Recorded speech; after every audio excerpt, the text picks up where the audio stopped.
So the future, I think, is going to be about driverless cars versus Restomod cars. What am I talking about? Driverless cars, okay, cars that drive themselves, in which you don't need to participate in the act of the actual driving. Understood? And I guess that's reasonable to argue that that's going to be in the future, if not already here, and we'll get into a little bit more about that in a minute. What do I mean by Restomods? Well, you know, the stuff that I've been seeing going on in the industry and beyond, which makes me feel like the cars that we all fell in love with, the cars that we really wanted to drive, have not yet died and are never going to die. They're just going to be Restomodded. Let me get into all of this right after this. A brown car guy.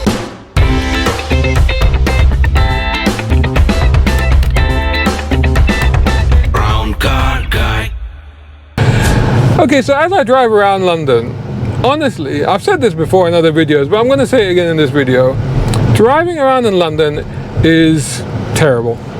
It's just horrible. You know, there's so many factors involved.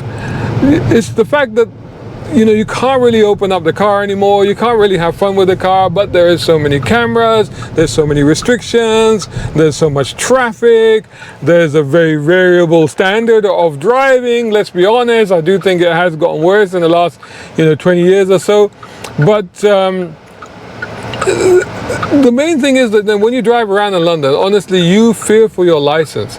Even though you're not speeding, even when I'm not speeding, and I don't speed in London, but even when you're not speeding, the fact is, and when I say speeding, it's a relative term, of course, because don't forget now, a lot of the roads are blanket 20 miles per hour. And it's hard to define 24, 25 miles per hour as speeding, although technically it now is.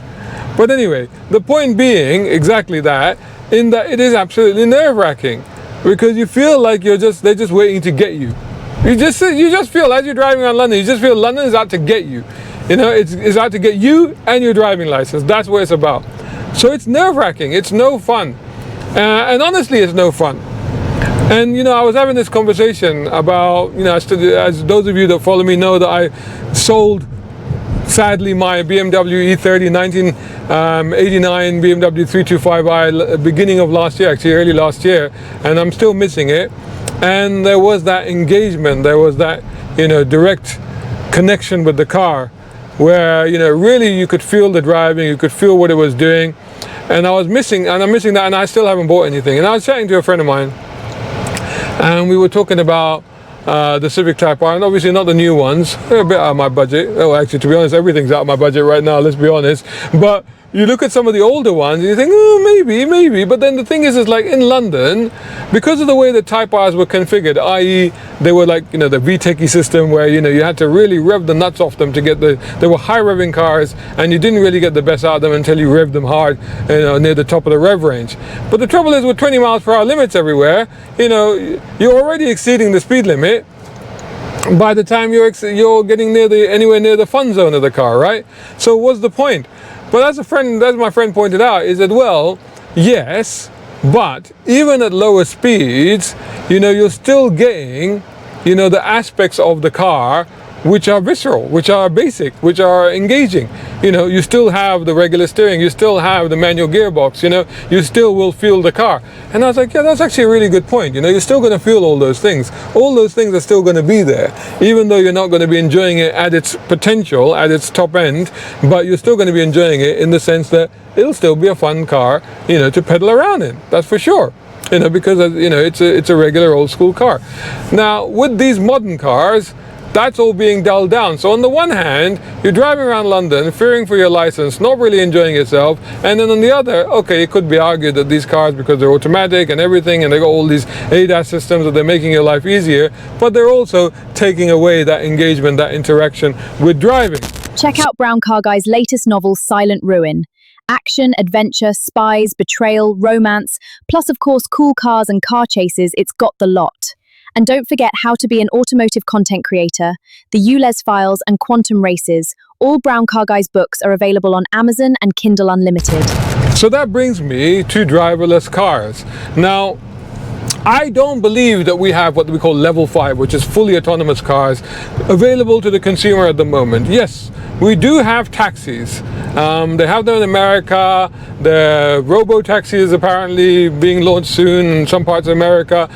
We are getting driverless taxis here now. They're undergoing testing, and I think within the month or two, they will now be rolled out in central London areas. They have had difficulties. These have been high profile. You've probably seen them on Instagram, TikTok, etc., where they've done silly things like driving to no-go areas and get lost in cul-de-sacs and what have you. But they're there, they exist. Now the Waymo, why the taxis, the Waze, Waymo, whatever they are, why they're different is that if you've seen them, you'll see they have a lot more sensors on them. So they got a lot more radars and lidars and cameras and all the rest of it to basically help them be fully autonomous. The regular car doesn't have all of that stuff on it yet. But driverless cars, the concept of them is there. The fact that AI, and this is the thing, if you had asked me about driverless cars, say 5 years ago, I would have said to you now, driverless cars are a good 20 years away, no problem at all.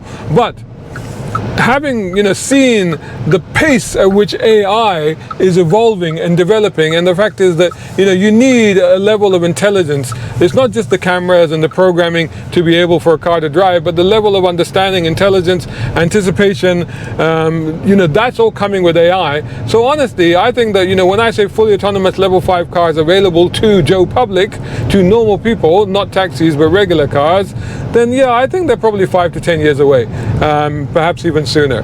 But certainly on motorways, some of you may have used, like the car I'm in at the moment has got an autopilot type system, so these cars can already do certain things like drive themselves on motorways, but around town.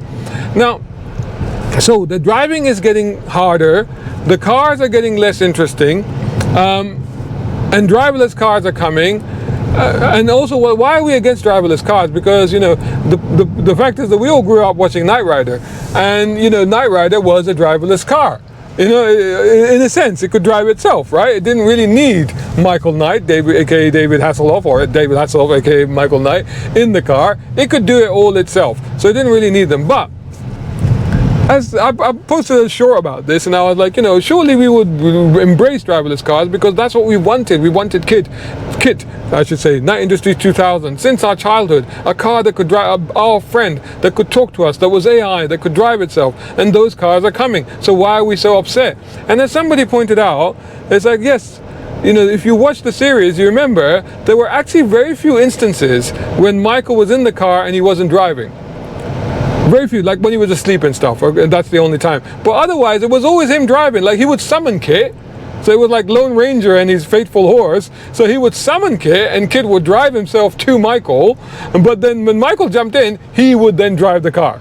So if you remember. So that's kind of, I guess, where we're all at. I guess we want the car to be taking over when we need it to, but most of the time we want to drive it. So we still want that option there as drivers. But what's happening, I think, that is they're grooming us, kind of, if I can use that word, towards these driverless cars, because they're making driving such a chore, such a mundane, boring, the enjoyment drained out of it completely, just an almost desperate, sad chore that in the end of it, we don't really want to drive anymore. So they say, well, there's driverless cars, and we're like, okay, we'll embrace those because we don't really want to do the driving. If the car can do it, let it do it.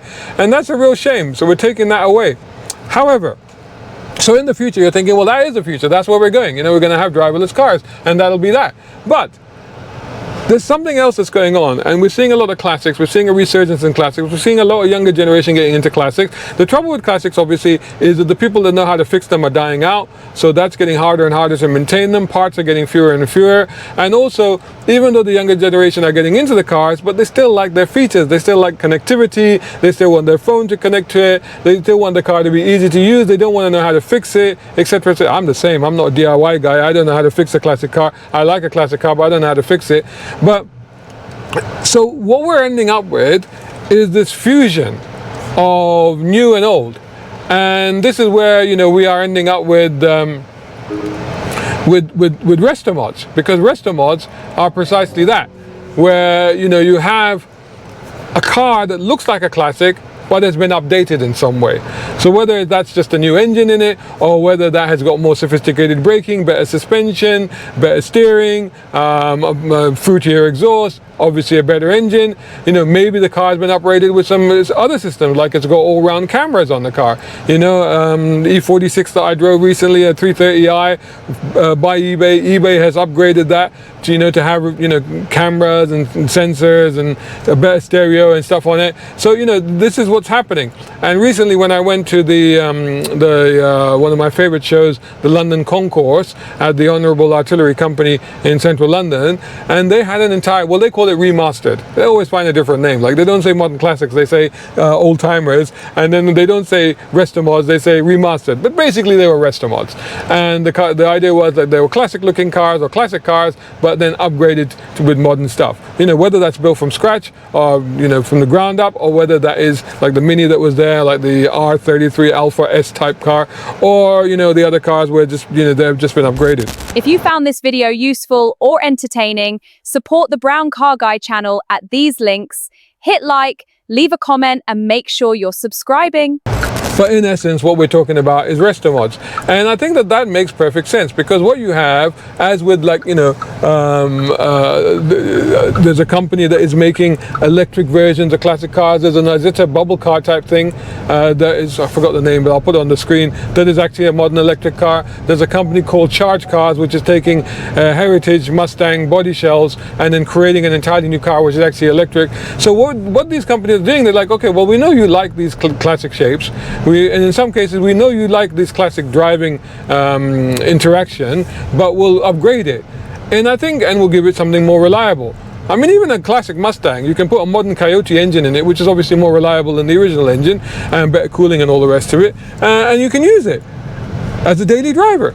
And I think that that's where we're going. I think the argument here is that there will be a backlash. I feel there will be a backlash. We will go into this whole, it's like AI, it's like everything. We'll go down that route for a while, and then after a while, we want authenticity.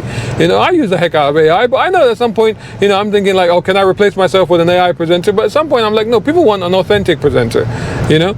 And I think that's what's happening at the moment already, and I think that's we're going to see more of that. And I think with cars as well, as we get driverless cars, people will embrace them, they'll go that direction, and then at some point, people will be like, as long as it's not outlawed, because that could also happen with cars, you know, driving yourself could be legislated out of, you know, existence, if you like. But as long as that's available, there will be I think there will be a backlash, and some people are like, no, I want to learn how to drive. I want to be involved in the driving process. And I think that's where Restomods will come in, where, you know, the cars they'll take classic shapes, classic designs, they'll either build new ones, or they'll build stuff, or they'll build it up to something more reliable. That's my opinion. That's what I'm thinking. That's what I'm hopeful for. Let me know what you think. What is the future? Is the future going to be driverless cars versus Restomod, or are we just doomed to a future of cars that are driven by AI, by themselves, and we're not really involved in that process? Let me know what you think. I look forward to hearing your comments, and I'll catch you all in the next one. Want your brand in front of genuine car enthusiasts and a loyal motoring audience? Brown Car Guy reaches over 40,000 YouTube subscribers and hundreds of thousands of passionate viewers with credible motoring news, views, and reviews. From supercars to classics, industry insight to amazing motoring stories, this is trusted automotive content with real engagement. So, want your logo here? Sponsor the channel today.